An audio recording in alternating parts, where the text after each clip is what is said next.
I think the most interesting job I've had or done so far is working as a teacher trainer. Um, I think one of the things that makes it interesting for me is that I am now training people on the same course that I took, and I was a trainee on over 10 years ago when I wanted to become a teacher. So it's it's kind of strange being in that position. Hmm. But I think it's really interesting because I get to work with trainees who come from various different parts of the world.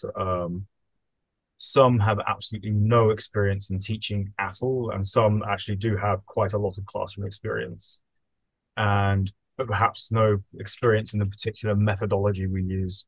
And it's ultimately quite rewarding.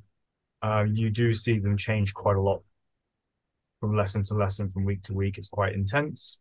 And what part of my job is assessing their lessons, giving them feedback, and it can be quite stressful for them. Great. Okay. So you mentioned there that you find the job quite rewarding. Um, so are there any other kind of characteristics or things that make a job attractive to you? To be honest, these days, more and more increasingly, salary is actually becoming something that's and I think this is kind of one of those things that in the education industry, if you're a teacher, you're not. It's almost like you shouldn't mention salary because there's almost this expectation that we should be working purely for the reward and to help our students progress. But since entering middle age, I found that actually money's pretty important. So I think especially these days, I definitely want to be paid as well as I can be for what I do.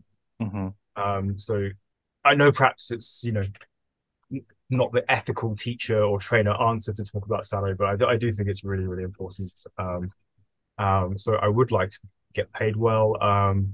I think the opportunity to do more face-to-face work because I've been working online for over 3 years, and recently I've been able to do a little bit of face-to-face work, and that's been really really good. Hmm. Uh, it's been quite a strange actually going to a physical workplace as well. Where my studio in my home became my workplace. Hmm.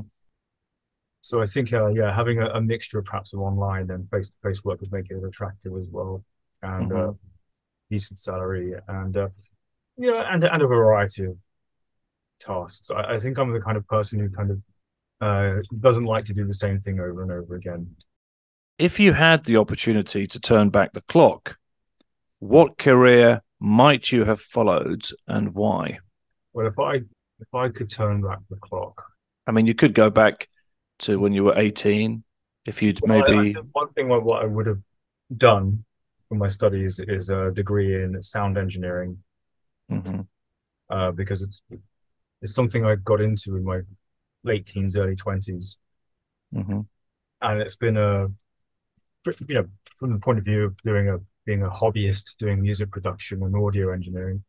Um, it's been a passion of mine for 20 years, and I think it would have been nice if I could have done it professionally. Hmm. And so I would change from an English literature degree, Hmm. which I didn't even complete anyway, to be honest with you. So, um, to just to studying sound engineering or something like that.